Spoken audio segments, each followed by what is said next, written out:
20 টাকা দিয়ে করলা। হ্যাঁ, করলা একটু মজা। ও দেখুন গাইস, 20 টাকা দিয়ে আমার হাজবেন্ড কতগুলা করলা আছে। তো করলাটা দিয়ে দিচ্ছি। দিচ্ছি আলুটাও।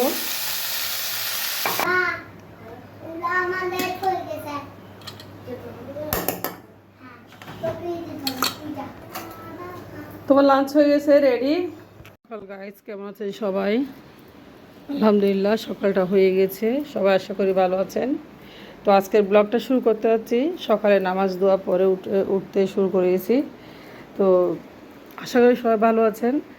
যদি সবার কাছে ভালো লাগে একটা লাইক করবেন আর চ্যানেলটি সাবস্ক্রাইব করে অবশ্যই পাশে থাকবেন। আপনাদের কাছে একটাই অনুরোধ, আমার ভিডিওতে অবশ্যই একটা লাইক দিবেন আপনারা।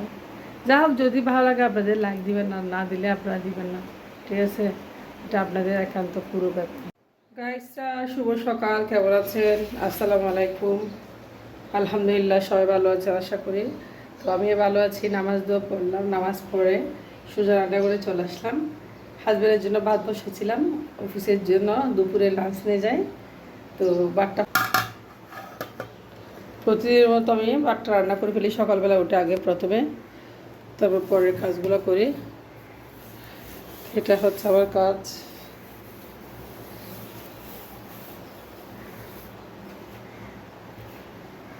তো আজকের সকালটা অনেক সুন্দর। তো বাসার সবাই এখনও ঘুম, আমার ছেলে মেয়ে ঘুম, আমার হাজব্যান্ডও। আর আজকে শনিবার, ছেলে মেয়ের স্কুলও বন্ধ। যা হোক, আমি এদিকে চলে আসলাম পানি। আপনাদেরকে প্রত্যেক দিন দেখায় আমার ব্যালকনিটা। মেহেন্দি গাছে একটু পানি দিব আর পুদিনা পাতা লাগাইছি, দেখেন মাশাআল্লাহ।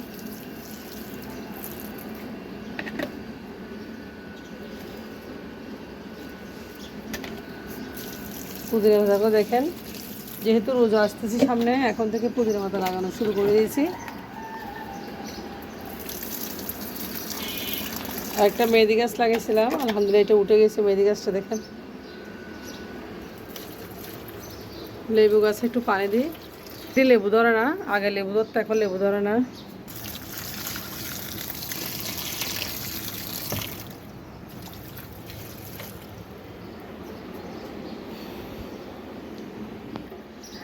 তো মেহেদি গাছটা আমি আসলে দুষ্টমি করে লাগাইছিলাম। মাশাআল্লাহ, এটা বড় হয়ে যাচ্ছে।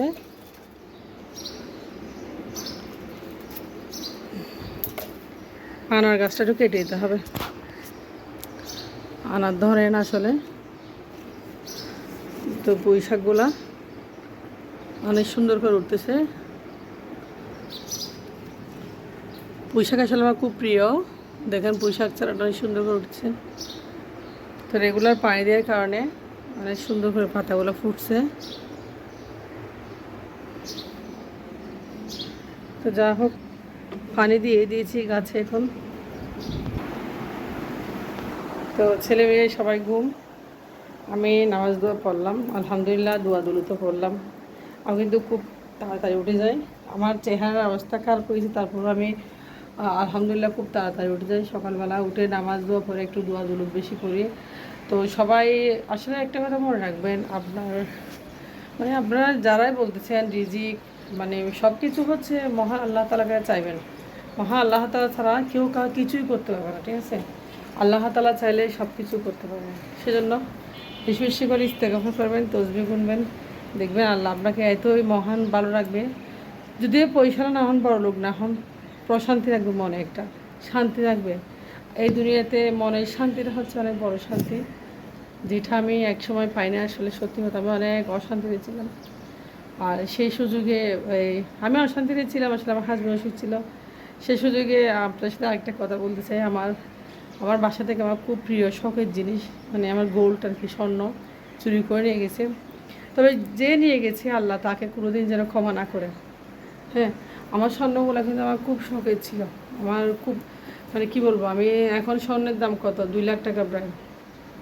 আমার যে কানের দুলগুলো নিয়ে গেছে, এগুলা দুইটা কানের দুল প্রায় 58-এর উপরে। হ্যাঁ, যা হোক, আমার জিনিস চুরি করেছে যারা, কখনো আপনাদের সাথে শেয়ার করি নাই। আজকে শেয়ার করতেছি। আমার কিছু স্বর্ণ চুরি হয়েছে গত বছর, প্রায় 1.5 বছর হচ্ছে মনে হয়। তো যাহারা বা চুরি করেছে, জানাশোনা মানুষরা চুরি করেছে, বাইরে থেকে তো কেউ আর আসে নাই, খুব পরিচিত মানুষরা চুরি করেছে। তবে আমি হাত দিয়ে আঙ্গুল দিয়ে কাউকে দেখাই দিয়ে নেই যে আমার জিনিস তুমি চুরি করেছো, কারণ আমি চোখে দেখি নাই। হ্যাঁ, আল্লাহ তাআলা আমার উপর সন্তুষ্ট হবেন। যা হোক, আমি আল্লাহ তাআলার প্রতি অনেক সন্তুষ্ট।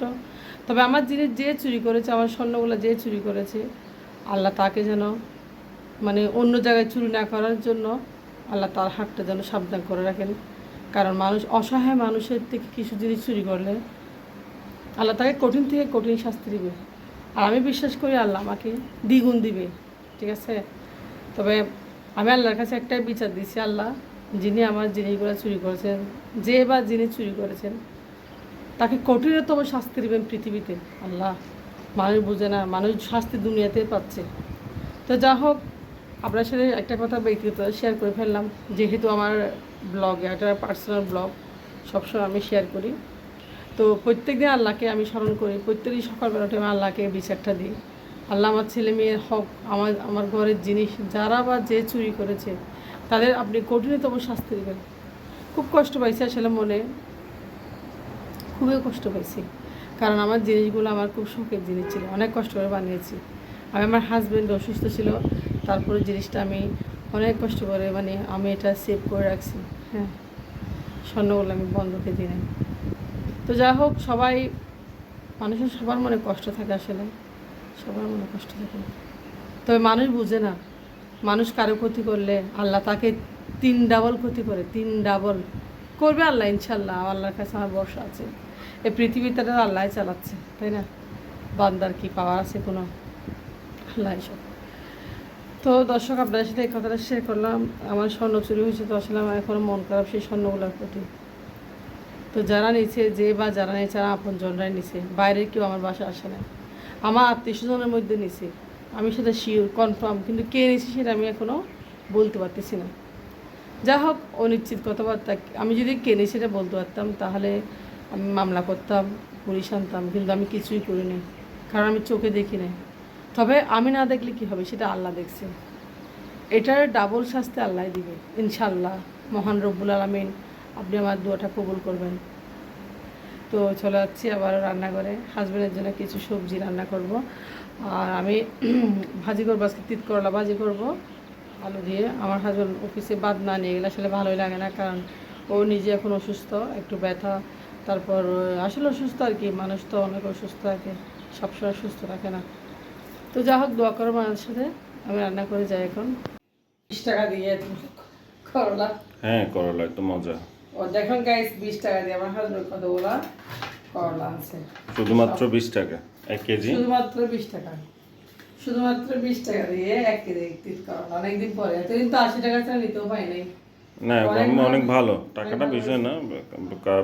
করলাটা মোটামুটি খুবই ভালো। করলা ভাজি আমরা খেতে খুব ভালো লাগে। না, করলা ভাজি তুমি কিছু না খাও নাই, আজকে আবার পছন্দ করতেছো কিছু না, তুমি খাও নাই তো করলা ভাজি, মনে আছে? আছে তো। তবে করলা ভাজি আলু দিয়ে একটু মজা, ভাজি গলে না, হ্যাঁ, কাঁচামরিচ দিয়ে রসুন দিয়ে টেস্টি হয়।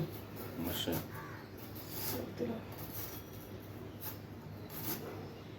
তোমার পছন্দ হতে হতে আমারও হয়ে গেছে। আমি এক সময় করলা খাইতাম না, অনেকেই করলা খায় না। না, ভালো জিনিস তো, বেসিক্যালি অনেকে করলাটাকে অপছন্দ করে, তো স্বাস্থ্যের জন্য অনেক ভালো।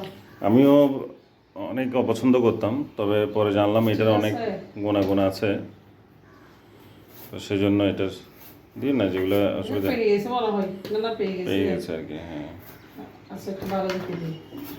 এগুলো দাও, কাঁচাগুলো দাও। আমি লাগাইছি না আগে, আমার ওইখানে কয়েকটা দত্ত, আমি আগে এই কইতে লাগাইতাম, ভালোই লাগতো।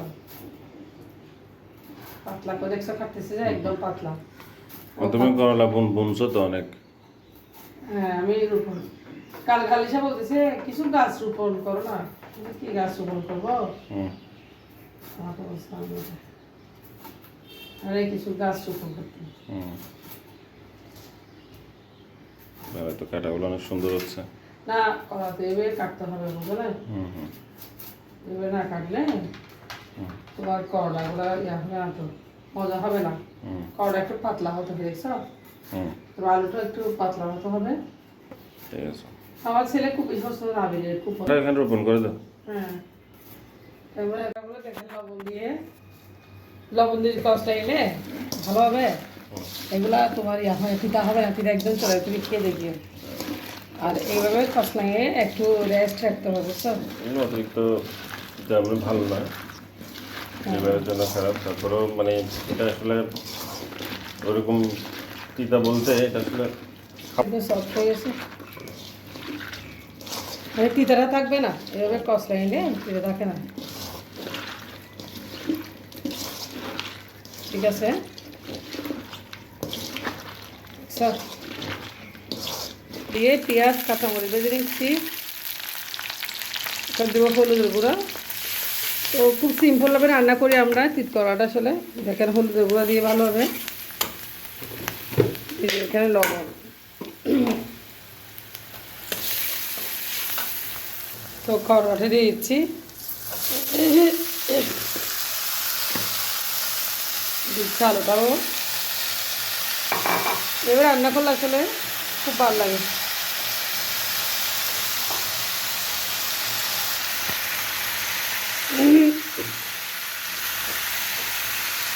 জাস্ট হলুদ দিয়ে রান্না করা হবে। আমি কাঁচামরিচ দিচ্ছি আর রসুন দিব কয়েকটা। তো ঠিক কলা হয়েছে, রসুন দিয়েছি আস্ত কয়েকটা।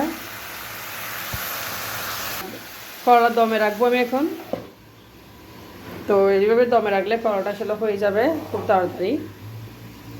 কি অবস্থা দেখি গাইস, আপনারা এইভাবে হলুদ দিয়ে ভাজি করবেন, একদম খুব টেস্টি হবে। শুধু হলুদ, আমি এখানে হলুদ ছাড়া কিছুই নেই, কোনো মশলাই দিই নাই। আর এইভাবে আমরা তিত করলা ভাজি মানে ভাজি করে খাই, হ্যাঁ, খেতে ভালো লাগে।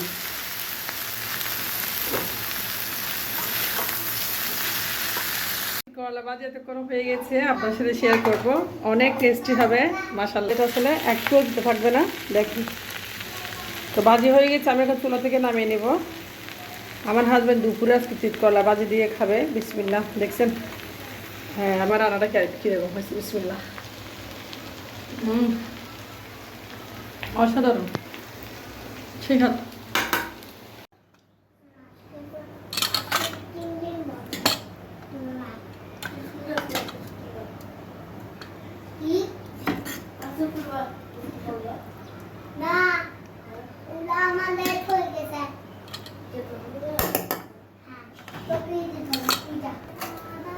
তোমার লাঞ্চ হয়ে গেছে, রেডি?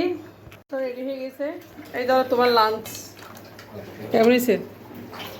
ধরো লাঞ্চটা নিয়ে না, আমার হাজব্যান্ড অফিস চলে যাচ্ছে। খুশি হয়েছ? সকালবেলার লাঞ্চ। আচ্ছা ঠিক আছে, আচ্ছা আচ্ছা।